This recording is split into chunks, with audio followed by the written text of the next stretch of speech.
Hey there folks, John here with ThruMyLens, and today I'm coming to you with a channel update video.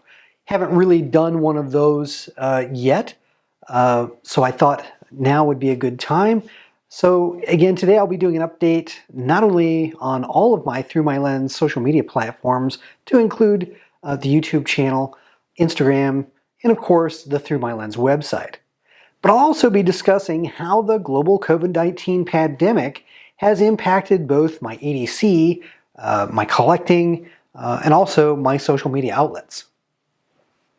So for me, the global pandemic became real in March of 2020. That's when the company I work for sent everyone home to telework. And we started socking away those essential life-sustaining supplies like toilet paper and hand sanitizer. Just kidding. I went so many weeks without a haircut. That was really hard. I actually started trying to trim my own hair, which was as bad of an idea as it sounds. But being at home, pretty much all the time did mean I had more time on my hands. So I started spending more time on Instagram and YouTube, which really in turn reignited my passion for knife collecting. Now, at the time, I had really trimmed my collection back to really just a handful of what I'll call quote-unquote nice knives, mostly zero tolerances, ZTs. I've been collecting knives semi-seriously for the past 20 years, really, and it's something that runs hot and cold with me. I'll be really passionate about it for a period, and then I'll kind of burn out and trim back on the collection. But the fire has definitely been burning hot for the last year, and my collection has changed radically. Similarly, my interest in other EDC items, such as flashlights, as you can see here, pins, hanks, even bit drivers like this Journey Tool Touros here, really spiked as well. Yeah, so I thought during the video I would just kind of throw out a few of my really favorite EDC and knife items here, just for a little bit of visual interest. Now, when it became clear that I'd be spending more time at home due to COVID-19, I decided I wanted to use that time productively. And I started putting out more review content. Now, the lion's share of my online review work previously had been published on the ThruMyLens website, mainly because it was very convenient for me to do so. I could write articles, when I ate lunch at my desk at work, but for several years, the type of content I produce has been transitioning to YouTube. It really seems like no one wants to read anymore. So, I kind of got with the program and started doing more and more on YouTube. So when I decided that I was going to really push to make my ThruMyLens YouTube channel grow, I was, sitting at around, maybe 1,500 subscribers. But my YouTube channel very recently passed 3,000 subscribers, so it's pretty much doubled in the last year. So I'm really pleased about that. I've also decided that I would put more emphasis on my my Instagram site, and I've really upped both the quality and the frequency of my postings on that platform as well. I'm approaching 1,700 followers on Instagram and rapidly growing. That's really been fun. It's allowed me to marry my passions in both knives and photography, which has been great. So, I've got both those platforms growing. The ThruMyLens website, however, I haven't published anything on that site in over a year. It's not going to go away simply because it's got over a decade's worth of articles and content that's there that's very relevant. I just need to kind of figure out how I'm going to use it to better promote. I just need to have the three sites, my website, YouTube, and Instagram, kind of working together to the benefit of all three. So that kind of gives you a snapshot of what I've been doing over the past year, online and with regard to my my knives and my online activities, and My knife collection has radically changed in the last year.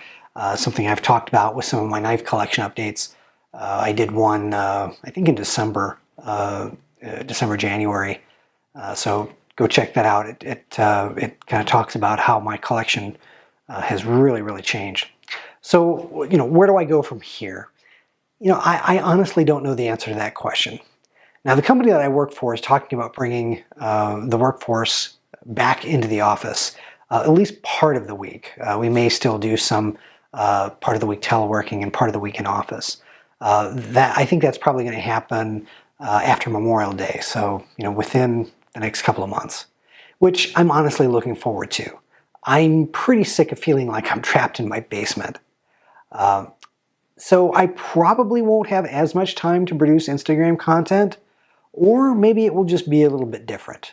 Maybe I'll be doing more Instagram content with my cell phone and less, with my DSLR, in the studio here. And honestly, while I'm feeling just as passionate about knives and EDC gear now as I ever have been, I feel like I've probably, achieved about what I want to go after, particularly with my knife collection. I've been on an absolute buying frenzy in the last year. And I think there's probably just a few things I'm going to sell. But again, I think my collection is pretty set for the most part. I'm hoping my competitive shooting schedule will allow me to attend some knife shows this year, but for sure next year. I do want to get back to Blade Show. It's been several years since I've been. And I'll for sure cover any event that I attend here on the channel. But I think the quantity of videos may drop back in frequency a bit going forward. I occasionally will borrow a knife from a local friend, but for the most part, I only review stuff that I buy for me. I'm not one of those kinds that begs their viewers to send them stuff or to support me on Patreon. I don't see a dime from this YouTube channel. It's not monetized. I do too much gun stuff for that to happen. So really, this is just a passion for me. It's just something I enjoy doing and contributing to the community. But we'll see how things develop and evolve, over the next few months. So will the channel continue? Absolutely yes. I do enjoy making videos. It just may not be at the same level of output seen in 2020, I think for pretty obviously understandable reasons. Now, if you have any ideas or suggestions as to where you'd like things to develop and evolve, please do drop me a note in the comments and let me know those thoughts. I'd certainly be interested in hearing from the audience. Well, there you have it. There is my channel update. Again, I've passed some major milestones, past 3,000 subscribers, approaching 1,700. I'm probably going to, if the growth continues, I could be over 2,000 followers on Instagram. So, again, sky's the limit here. Let's just see where things go. Well, I hope you've enjoyed this video. Take care. God bless. We'll see you in the next one. I hope you've enjoyed this production from the ThruMyLens YouTube channel. If you did, please click on the like button and do share the video on social media. If you'd like to see more content like it, please do subscribe to the channel, follow me on Instagram and Facebook, and do check out ThruMyLens at www.thrumylens.org.